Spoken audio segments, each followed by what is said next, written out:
LeBron James misses the All-Star game, just like the rest of the nation did. Freddie Freeman says he'll be ready to play for the Dodgers season opener. And now that we've had some time to reflect, we'll take a second look at the Chargers' upcoming offseason. Good morning. I'm James. This is your daily dose of sports and snark for the greatest sports city in the world, Los Angeles. This is the faithful Angelenos Morning Report. It's February 17, 2025. Welcome back to the Sanctum Sanctorum of LA Sports. By the time you see this, I'm going to be on a plane heading into the snow for work. Snow, which, lucky me, I can't wait. Thank you, lucky stars, but whatever. Let's start the week off right and talk LA sports. And if you like being in the know about LA, clickety-clack the like button. Clickety-clack the subscribe button. There's a notification bell. Hit that. It'll let you know when we drop new content. Sharing is caring. Let people know we exist. And by all means, comment. Now, before we go through the news and notes, a quick look at the scoreboard. There were no games involving LA teams yesterday. By the way, today, second verse, same as the first. No games with LA teams. Enjoy yourself. Take a walk. Read a book. Touch some grass. Hit on a rando. I hear women like that for no reason. And what do you say we get to the news super quick? LeBron James decided not to play in the All-Star Game goofball tournament thing last night. And I didn't even watch the All-Star Game goofball tournament thing last night. Why? Why care? The NBA right now is in a crisis of its own making. Look, I'm not trying to be a hater about this. When basketball is played well, it is a sport that sells itself, just like virtually any other sport out there. But right now, they're pulling out every ridiculous stunt imaginable. In-season tournaments, naming teams in this stupid thing after television analysts. So all I care about is he hurt, and is it going to be long-term? And the answer is no. James simply knows damn well his body needs a rest. So take it. I'd rather you skip the All-Star bonanza than skip the rest of the season. He played a pivotal role for Pete's sake. The Lakers have won 12 of their last 15 games. They moved as high as fourth in the Western Conference. Of course, now they're fifth. But if you look at the conference, there's really only a couple of teams where you could say the Lakers simply are outmatched and would really need a few breaks to pass. That would be one, Oklahoma City, which is just steamrolling everybody right now. And the other, let's be real, Denver's knocked them out 2 years in a row. So, yeah, take all the rest you want, bruh. Ain't no skin off my nose. James still spoke with reporters, and judging from his quotes, it is hard to believe that any soreness he has will be long-lasting, because he said the trade for Luka Doncic brought, quote, just the excitement to be able to add a caliber of player like that. It's given me energy. Just excited to see what we can do. I think we can be really good going down the stretch, unquote. And so because we've had a couple of days without a lot of games for LA, I took a second look. What does Doncic bring to this team, at least in the short term?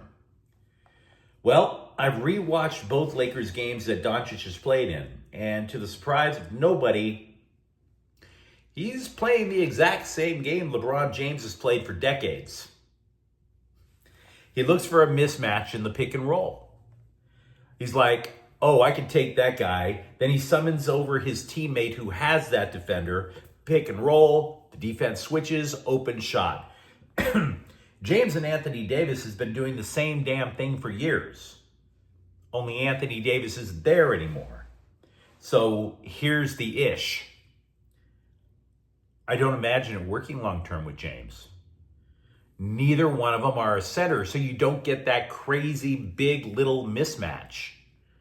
Sort of kind of like how Russell Westbrook was always a monkey wrench in the middle of the Lakers offense when he played there.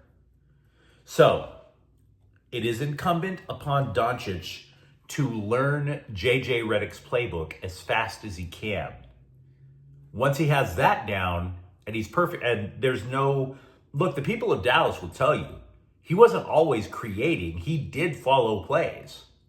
So that's when you would start to see the Lakers advancing and potentially reaching new levels. Now, having said all that, once again, I'm going to repeat this. I expect the Lakers to play small ball pretty much the rest of the season. The reason, though, there's a reason it could work. It actually can. Because so much of the NBA is going to play right into their hands with small ball right back. Very few teams have an elite center out there. You want to know why the NBA is terrible to watch? It's because not only is there very little quality post play, it's because so many players are passing up an open lane to the basket and just kicking it out for a three.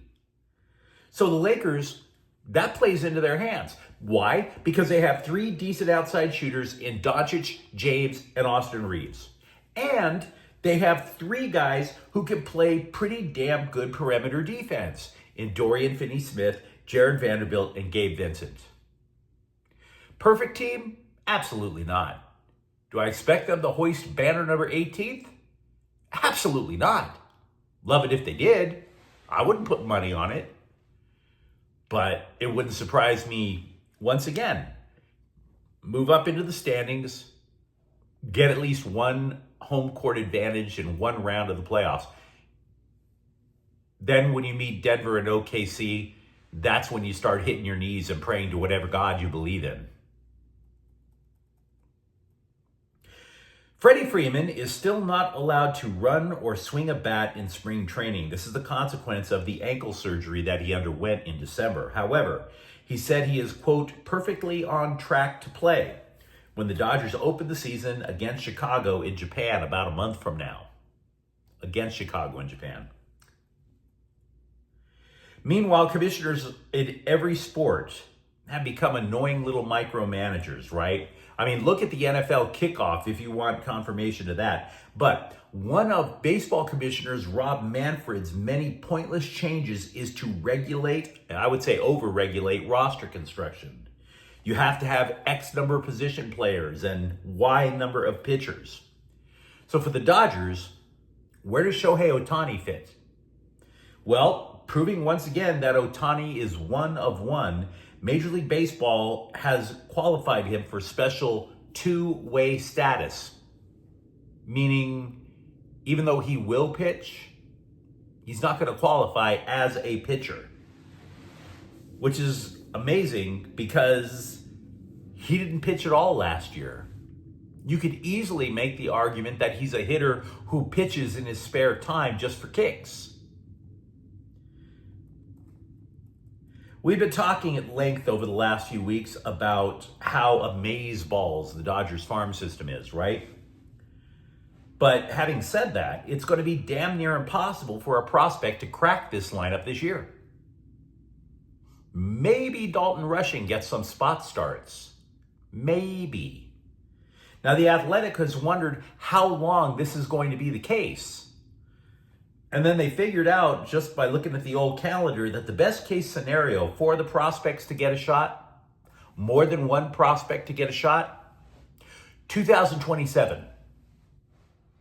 So for all the talk about how amazing the Dodgers farm system is, you're simply not going to see the fruits of that. You're just going to see people loaded up for potential trades. And by the way, that's assuming that the Dodgers don't go nuts in the next couple of off seasons like they had the last two. Here's a scenario where multiple prospects could get a shot in 2027. Max Muncy's contract expires for 2027. Maybe Will Smith gets moved to third base, which would open a door for potentially Rushing.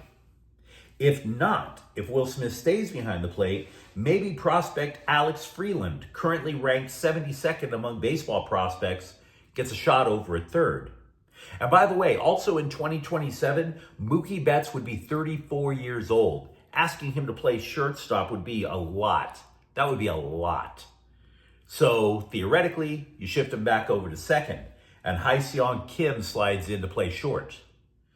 The third prospect to get a shot would be in the outfield, either Zahir Hope or Josue De Paula. And by the way, Freddie Freeman, the last year of his contract is 2027. So you're going to hear a lot of chatter, as always, about how amazing the Dodgers farm system is. You're simply not going to see it. As you might imagine, because everybody's in an all-star break and some seasons are over, the NBA, the NHL, whatever, we're taking a second look at a lot of programs, the state that they're in. Now, with a wee bit of free time this weekend, I looked back at the articles written post-mortem about the Chargers. I'm a Rams fan. I spend a lot of time talking about the Rams, but I don't want to ignore the Chargers. So, if it matters, which it probably doesn't, these are my thoughts about the Bolts offseason. You are going to read a lot of hype about the free agent wide receiver market because, one, you have an amazing quarterback in Justin Herbert. Only two, he has nobody to throw to. The Chargers can't catch. Straight and simple. And by the way, three, it's a lot more exciting clickbait when you talk about people who could generate points on the board. Now, I don't see that happening. Jim Harbaugh views linemen on both sides as weapons. That's his word, not mine. So my understanding is that the free agent pool this year is going to be super deep in on interior offensive line, the guards and the center.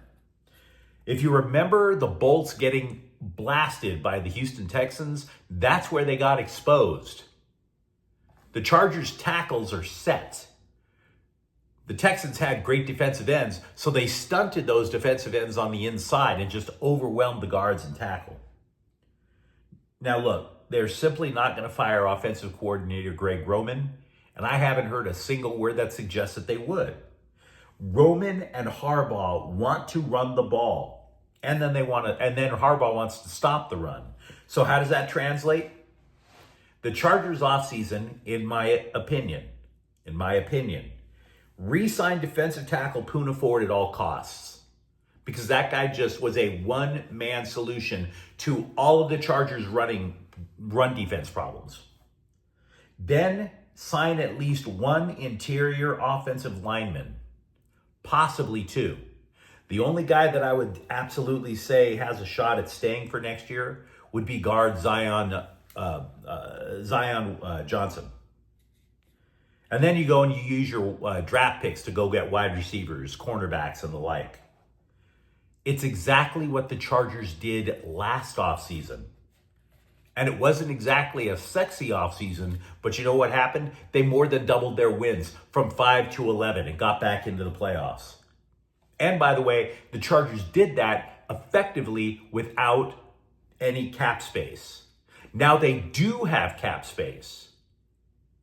So don't be surprised if they follow the same formula. But you let me know what you think in the comments thread. Talk to me for a moment about what you imagine the Lakers will be doing for the rest of the season now that we're past the All-Star break. And for that matter, are you optimistic knowing that Freddie Freeman will be back on the field for the Dodgers most likely by opening day? And if you enjoyed the content, don't forget to subscribe to Faithful Angelenos. We're talking LA sports every single day here. Thank you for watching. I'm James. We'll be back tomorrow. Faithful Angelenos is a Kian Corte El Queso production. Take care.